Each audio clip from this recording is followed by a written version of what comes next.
அந்த செடியில 100 வருஷத்துக்கு ஒரு முறை சக்தி வாய்ந்த ஒரு பூ பூக்கும். அந்த பூவை எடுத்து 3 குழந்தைங்களோட இதயத்தை வேக வச்சு சாப்பிட்டவங்க எந்த வயசுல இருந்தாலும் 25 வயசு இளமையான உருவத்துக்கு திரும்பிடுவாங்க. தன்னோட மனைவிய இளம் பெண்ணா மாத்தி அவ கூட சேர்ந்து வாழணுங்கிற விபரீத எண்ணத்தினாலதான் பிரதாபன் ஐயா இங்க வந்திருக்கணும். அப்படி எதுவும் நடந்தா அது ஊருக்கு ஆபத்து.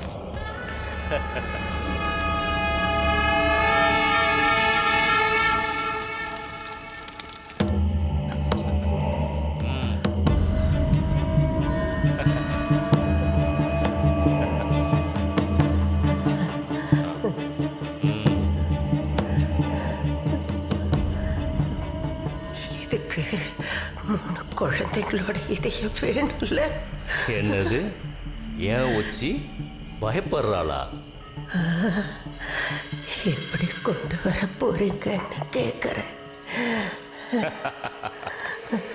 அப்பா,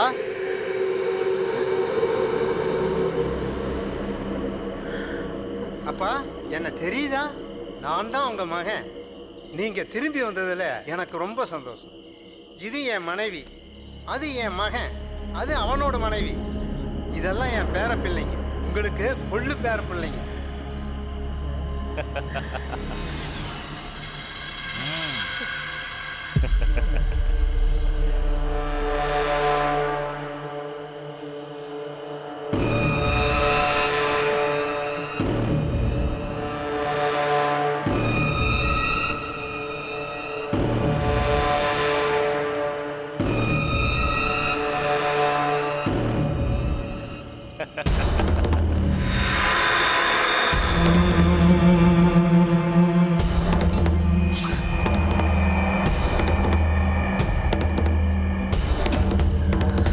அப்பா, அப்பா,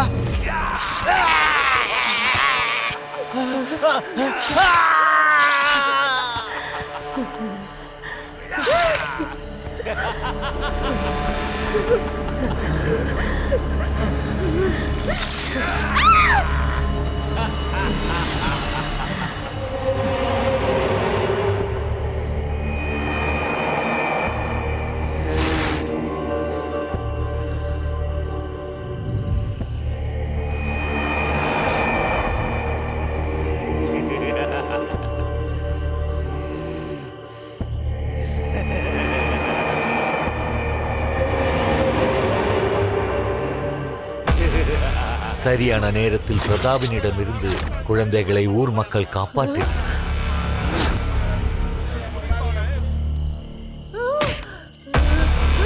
கொடூர எண்ணம் கொண்ட பிரதாபனை ஒரு மரத்தில் கட்டி உயிரோடு எரித்துக் கொள்ள முடிவு செய்தனர். கணவனின் முடிவை கண் முன்னால் கண்ட உச்சி கதறி அழுதார். அந்த நேரம் விஷ்ணு பிரதாபன் சொன்ன சில வார்த்தைகள் எனக்கு அச்சத்தை ஊட்டியது.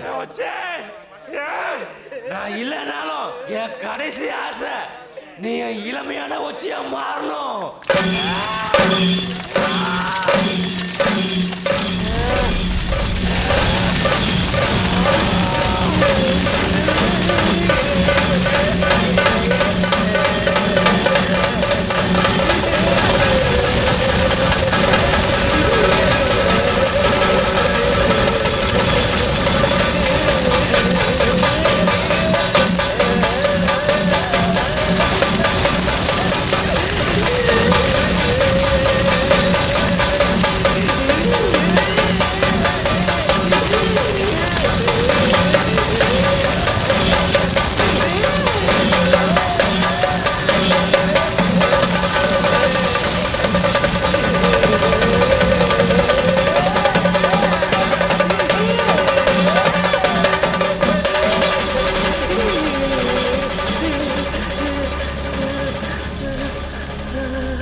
ஏ உச்சி, எதுக்கு நீ அழுகிற?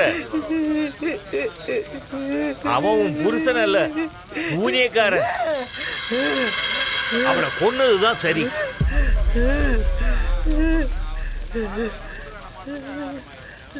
பிரதாபனின் மரணத்தோடு எல்லாம் முடிந்ததாக நினைத்து ஊர் மக்கள் அன்று உறங்கச் சென்றனர். ஆனால் மறுநாள் ஆற்றங்கரையோரம் ஒரு சிறுவனின் உடல் கிடந்தது. அவ்வுடம்பின் இதய பகுதி மட்டும் அறுத்தெடுக்கப்பட்டிருந்தது.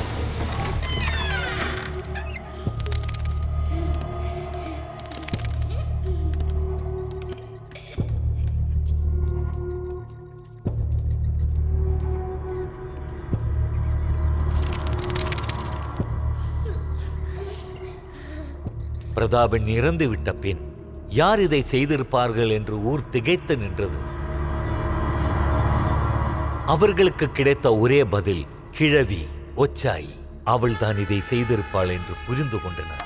ஆனால் எங்கு தேடியும் ஒச்சாயி கிடைக்கவில்லை.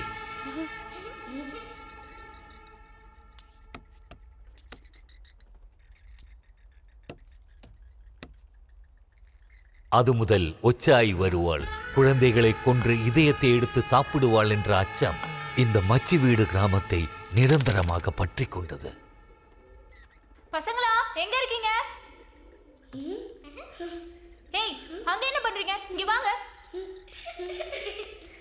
என்னுடைய கணிப்புப்படி ஒச்சாயி முடிவு செய்து விட்டாள். ஏய், நில்லுங்க. ஓடாதீங்க. இன்றிலிருந்து 100 வருடம் கழித்து அந்த யுவகோர ஔஷத செடி தன் பூவை பூக்கும். அன்று கணவனின் ஆசைப்படி தன் இளமையை மீட்டெடுக்க ஒச்சாயி நிச்சயம் வருவார்.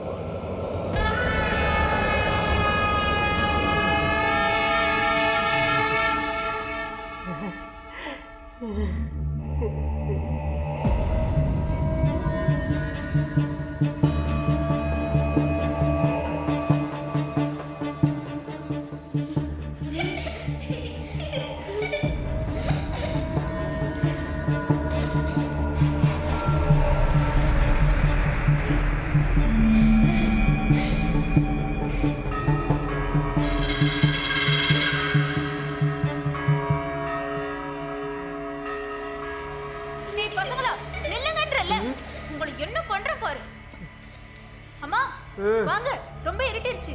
விளக்கெல்லாம் ஏத்தணும்.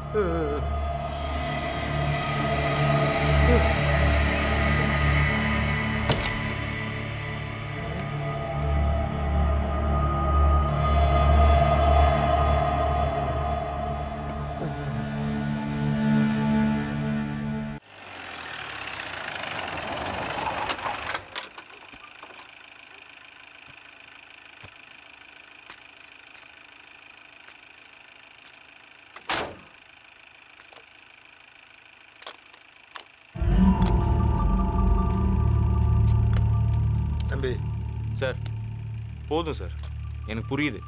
இவ்வளோ நாள் நீங்கள் எனக்கு பண்ணதெல்லாம் கூட நான் உங்கள் ஜாதிக்காரன், அதுவும் உங்கள் கூட்டத்துக்காரன், அதனால தானே எல்லாம் எனக்கு தெரியும் என்ன சார். தம்பி இப்படி பொசுக்குன்னு சொல்லிவிட்டீங்க?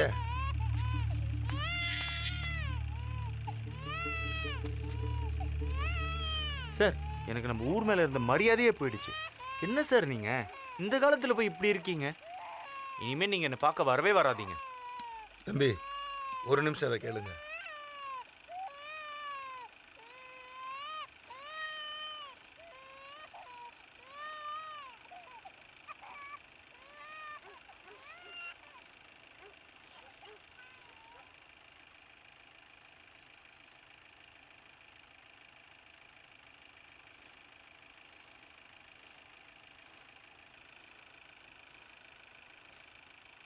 தம்பி நான் சொல்லலை, இது மூட நம்பிக்கை இல்லை, இந்த ஊரோட நம்பிக்கை.